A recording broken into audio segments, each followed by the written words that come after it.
Sister Balaramaiah గోరికి సొంతం మీ చెల్లెలు కొడుకు కాదు.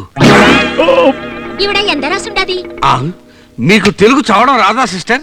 ഞാൻ മലയാളി. ఓహో తెలుగు చేట. అదే. దీనికి తెలుగు చదవడం వస్తే నా పీట ఎగిరిపోయేది.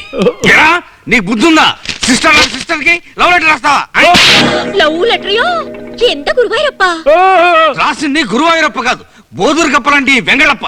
నీతో సంసారం చేస్తానంటున్నాడు. సంసారికడమో? పక్షే ఏంటి? నీ మూడు తలకే పచ్చడి చేసి వచ్చాయి, ఇద్దరు లేచిపోదామని రాశాడు. Just minute.